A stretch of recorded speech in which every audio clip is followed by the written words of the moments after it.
Hello and welcome to Lightning Talks. Integrate is my favorite conference of the year.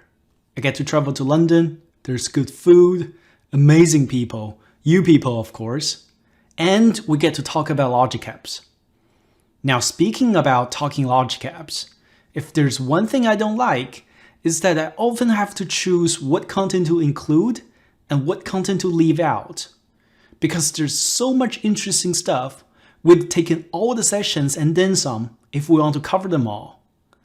Which is why this year, we're dedicating this session for Lightning Talks. They're 5 to 10 minutes each, and we have software engineer, program managers, content designers, and UX designers that will be covering a wide range of topics that I'm sure you will find interesting. So without further ado, fasten your seatbelt, or just grab a cup of coffee. Let's get started.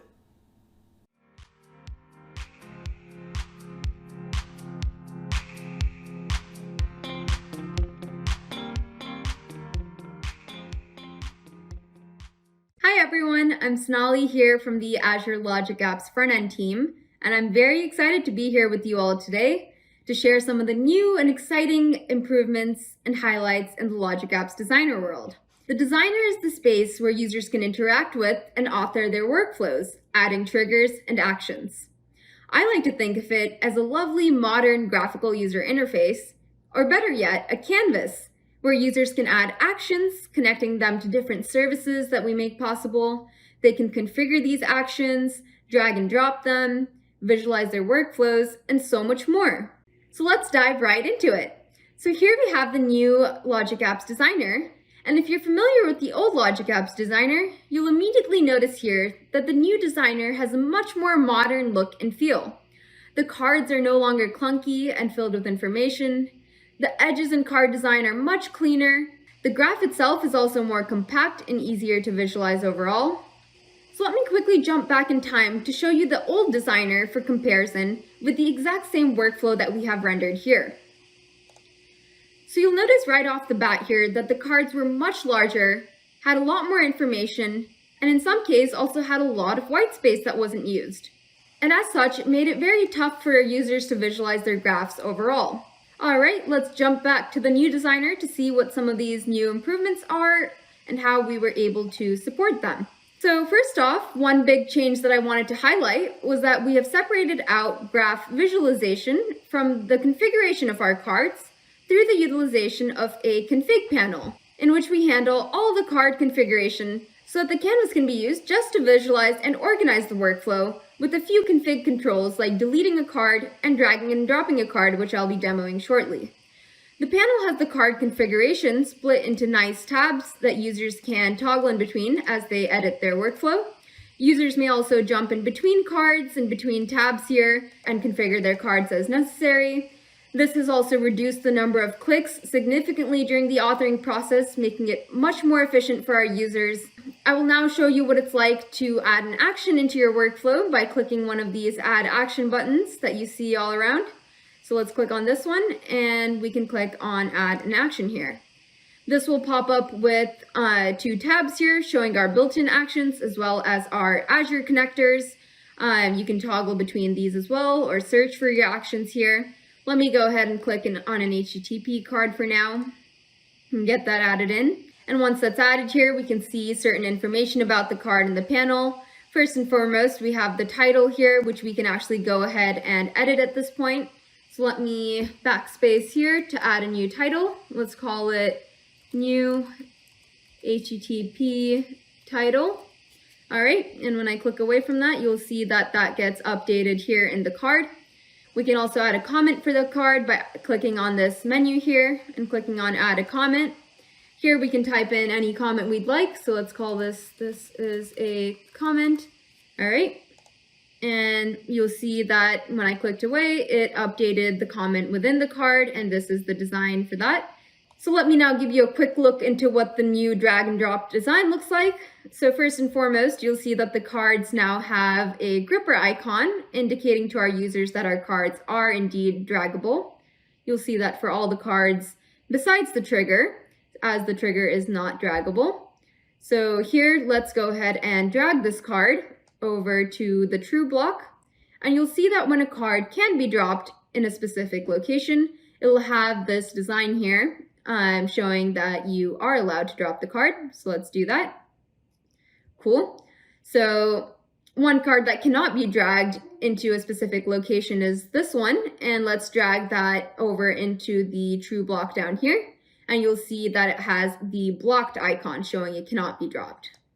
And the last change that I wanted to highlight is in our new integration with Dagger and JS Plum, which are open source JavaScript libraries for rendering nodes and building connectivity in applications respectively. This has allowed us to render far more complex graphs and support parallelism in places that we were not able to prior, which has shown a lot of customer excitement already. So quickly, let me show you what it's like to add a parallel node within your graph. So with this node right here, let's click on Insert a New Step and go ahead and click on Add a Parallel Branch. That will add a parallel node here as a sibling to the existing child node. And here we can add our action as we did before. And we now have a parallel node. So those are some of the features that we've been working hard at, and we're very excited about delivering them to our customers. And with the strong foundation that we've laid in our new designer, and with the endless amount of possibilities it has opened up for us, we really look forward to all the upcoming features that we have planned, and we hope you all do too. So stay tuned for more.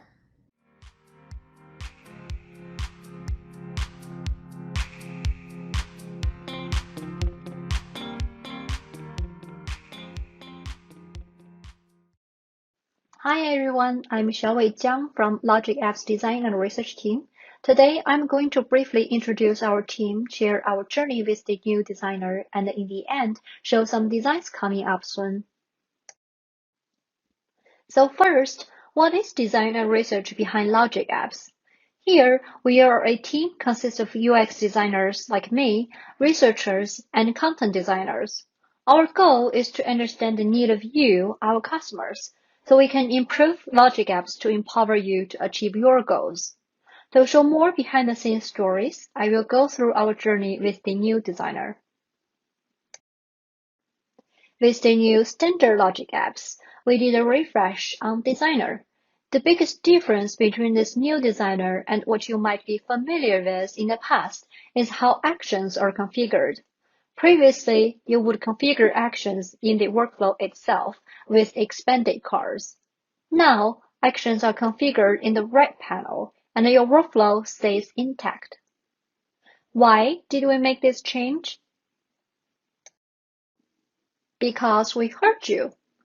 In many customer sessions, including the interviews we conducted, we learned that one of the top pain points you had with Designer was its usability in complex scenarios.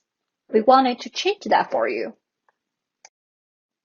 We dug deeper into the reasons why Designer was difficult to use and did explorations trying to address the issues. We also worked with teams across Microsoft with similar workflow building experiences, trying to align on the directions, so you could have a consistent experience if you also use these other products. Once we had a few ideas that may improve the designer experience, we wanted to get feedback directly from you. We've reached out in a couple of different ways. The first and more common one was unmoderated studies. For Designer Refresh, we sent out prototypes and questionnaires so you could interact with in-progress designs and let us know which one you thought would work best for you. These unmoderated sessions usually take about 15 to 20 minutes to complete, and they can be done at any time remotely. Receiving feedback at early stages is very important to us. Based on what we learned from these studies, we were able to narrow down to the panel approach, which you see today in the new designer. In the questionnaires, we try to include different tasks to learn about different aspects of the experience. For example, we did a click test to learn what you expect to do to collapse and expand true and false branches. Based on what you told us, we deliver what you see in the new designer today. We also did moderated studies. that we schedule meetings with you to show in-progress designs and have a conversation with you to understand what you think of them. These model-release sessions usually take about 60 to 90 minutes. Many of the upcoming designs are heavily influenced by these model-release sessions we did in the past few months. We don't just do research on in-progress designs. We want to learn how you would achieve your goals in real life and how we could help make it easier. With ethnography studies, we ask you to record yourself working on something you need or want to do in real life. You can do it at your own pace, searching for documentations, building workflows in Designer, troubleshooting runs. Your entire experience matters to us. We did a few such studies in the past, and we learned from you which we should be working on next. A quick recap on the different studies we did and would do more for Logic Apps. Short and moderate studies that you can do at any time. In-depth moderated studies that you can share whatever you think with us.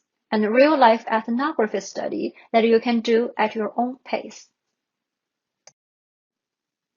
Thank you so much for those of you who helped us in the previous studies.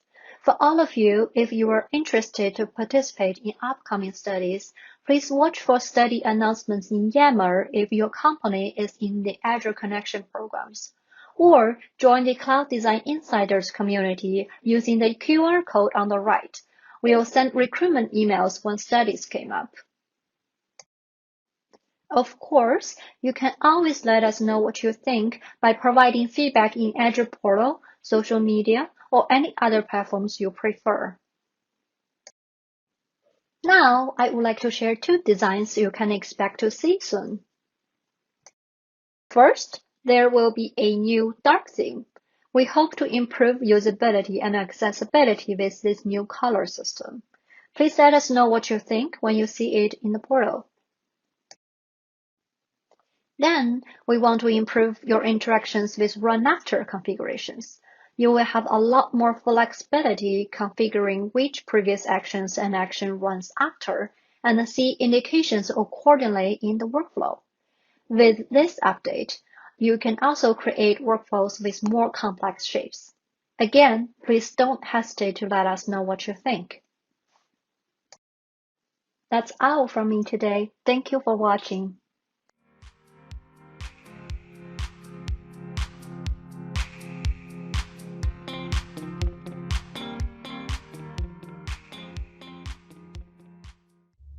Hi there, my name is Laura and I work for Microsoft Docs. Today, I'll be demoing how you can make contributions to the Logic Apps documentation.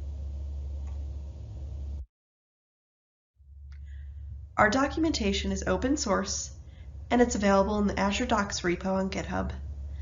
We welcome everyone who uses our doc set to submit updates, additions, and improvements. So, if you see something in the docs that you want changed, please send it our way. Before we start, you'll need to be signed into your GitHub account. If you don't have one already, you can sign up for an account for free. Now, go to the Logic Apps doc that you want to make changes to. In the top right-hand corner of the screen, select the Edit button.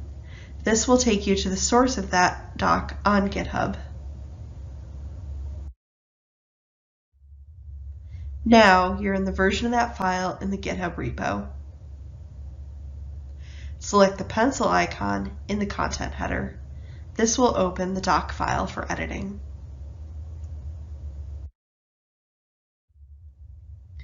All our docs are written in Markdown syntax. So, make your edits to the file in the online GitHub editor. You can toggle between Edit File and Preview to see what your changes will look like at any time. When you're done making changes, scroll down to the Proposed Changes section. Add a title and a description for your changes. Then, select the Proposed Changes button. This puts your changes on a new patch branch in your fork of the Docs repo. If you don't have a fork already, one will be created for you automatically. Next, you'll see a prompt to open a pull request, which will be auto-filled with the details of your changes, including the patch branch that was created for your changes. Scroll down on the page and you'll see a diff to compare your proposed changes to the original doc. Check that everything looks right here before moving on. Then, scroll back up and select the Create Pull Request button.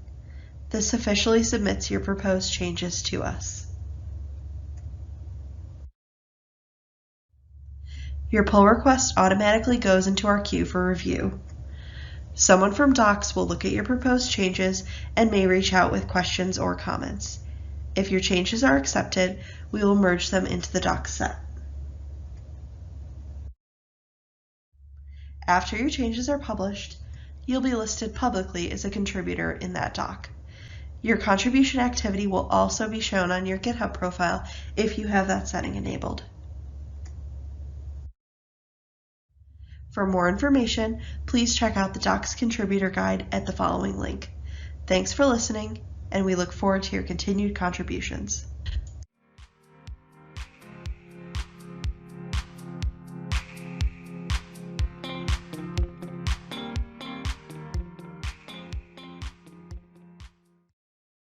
Welcome to the Lightning Talk for Automation Tasks. I'm Parth and I'm a PM at Logic Apps. Today, in this short duration, I will go over the motivation behind tasks, what it is through a small demo, and the road ahead. So what did it look like before tasks? What did automation look like? On Azure, for a user, Logic Apps was basically the only automation engine through which they can go about integrating and solving for their automation needs. This required knowing about Logic Apps and going about building the entire workflow.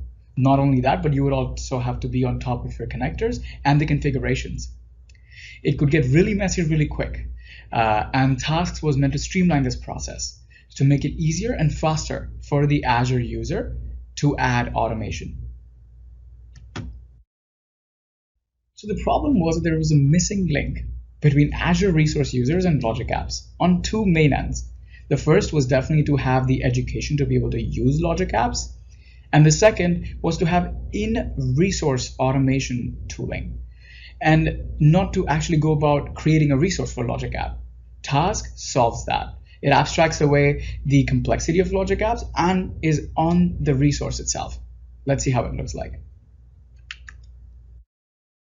For a small visual representation, this is what it would look like on a virtual machine resource. In the portal blade under automation, there is the TOC for tasks through which the user can go about adding one. This is an updated UI that we're going to be releasing by June, so look out for that. So what do I mean when I say quick and simple automation for the Azure resource user? Well, there's no coder designer involved whatsoever. When you go through the TOC to go about adding a task, you simply are prompted to select a template, which is the first step. The second step wherein you just have to authenticate using your credentials. And the third step where you only have to fill out important fields. And then a task will be created. This task will provide automation depending on that template scenario. Now you can also open this task in Logic App because it's powered by a Logic App. You can see the run history of the task, and you can also open the task in Designer and then go about adding more actions or editing it further. Let's check it out in demo.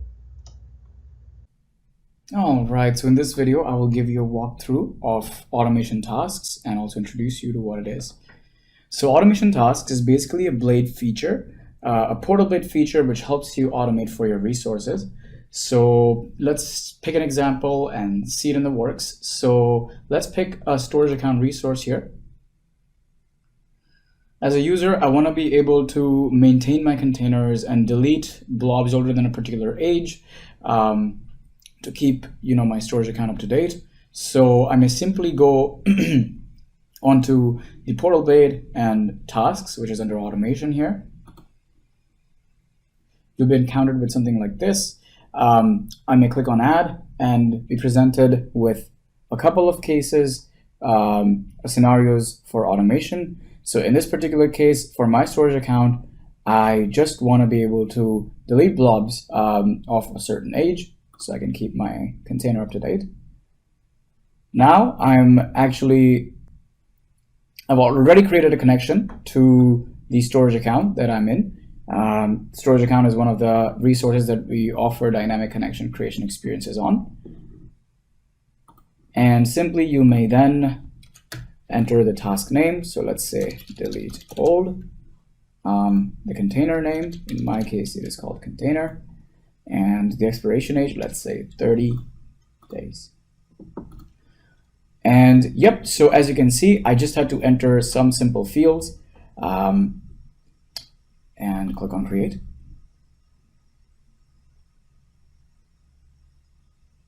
And there we go. There we have it.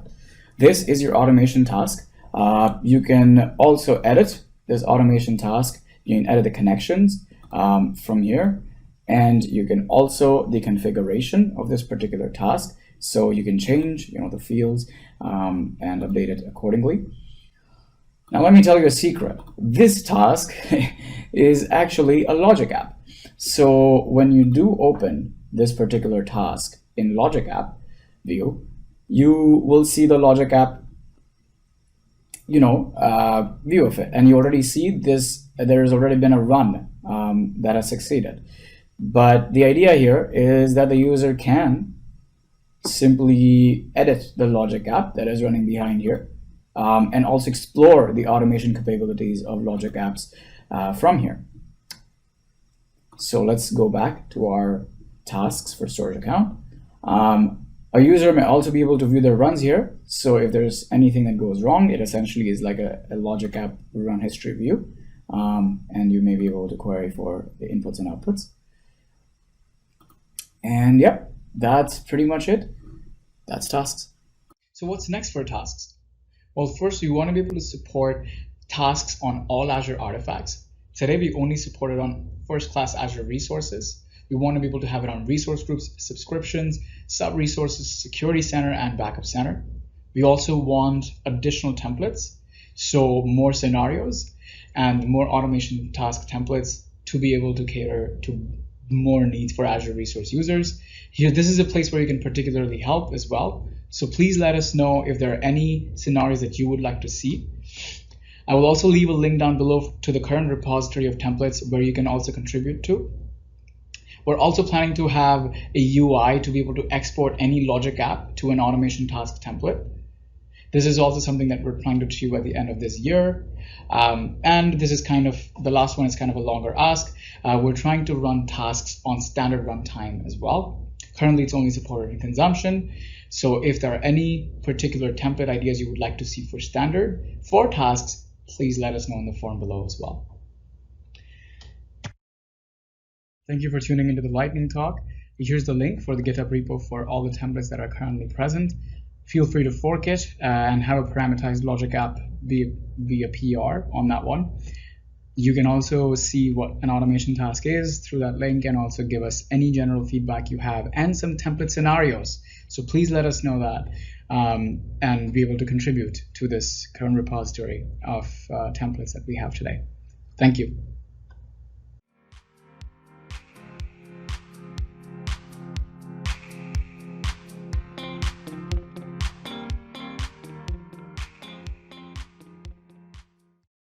Hey everyone, this is Henry from the LogicApps team, and today I'm going to be doing a deep dive into how inline JavaScript code works in LogicApps Standard. So you might know that we've had inline JavaScript functionality in LogicApps Consumption as well, but that requires the use of an integration account. Basically, we were running JavaScript code through an Azure function on top of their Node.js stack. But now that LogicApps Standard is built on top of functions, we've included inline JavaScript as one of our built-in actions. So here I have a simple logic app that starts with a HTTP request trigger. It runs inline JavaScript, and then as a response, we have the body being the output from my JavaScript action. An important feature we have is that you're able to reference trigger or action content dynamically through JavaScript. And what this looks like is you can do add dynamic content. And if you want to reference, say, the trigger body, you can go here and just click body, and that will add a what is essentially a variable. And at runtime, we inject the value of the trigger body into this variable. So I can use this as any other variable, like let foo equals trigger body, and then I can also return foo. So what this means is we basically have a logic app that echoes the request body as the response body. Now I've just saved it and I'll press F5 to run this. So when the logic app starts up, we do a static analysis on the user code. And if we see something like workflow context.trigger, we know to inject the trigger content at runtime. If we don't see this, we don't inject anything. And that's for performance optimization. So we don't add any data that we don't need. All right. You may also notice we have a new function here called workflow node worker and has a JavaScript trigger. This is what runs the JavaScript code under the hood. Now, if I go to the overview page, I can grab the callback URL and then I'll paste it in Postman and send a request with hey as the body. And we get hey back as expected. So let's say you were referencing something dynamically, like you didn't know that you were going to reference the trigger. So instead, if we had something that gets invalidated at runtime, like I'm just going to be doing a simple string concatenation. So if we had something like trigger, but split into two, the static analysis that we do at load time won't be able to know that this references the trigger.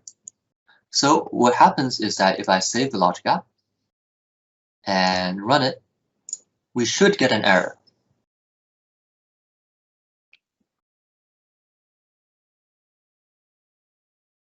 And you can see that we got a 502. Okay, now if we go to the run history and try to find out what went wrong, you can see the failed run here, and I'll click show run. So the JavaScript action through a error that says execution failed with error, the trigger is not provided, the trigger is not in the provided workflow context. Try including the trigger by setting the action explicit dependency. What this is saying is that we're trying to access the trigger content, but the static analysis didn't think that we were going to reference the content, so the trigger content was not loaded. To get around this, what we can do is add a new parameter and say that the trigger set it as yes, and this will always load trigger content. Now, if we save this again and go to Postman,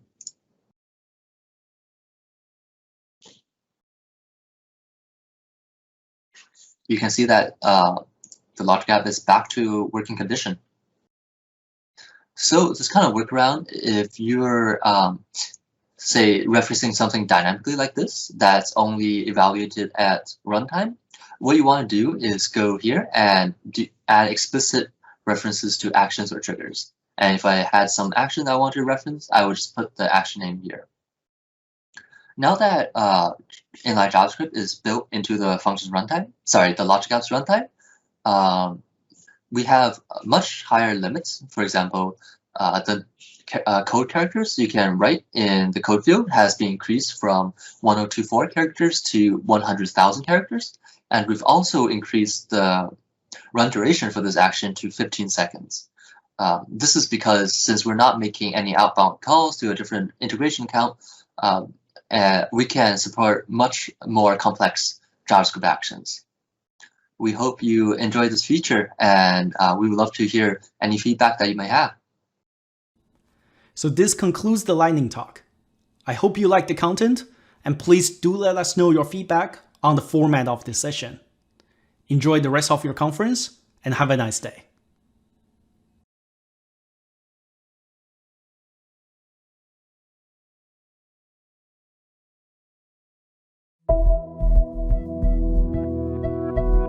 Cove.co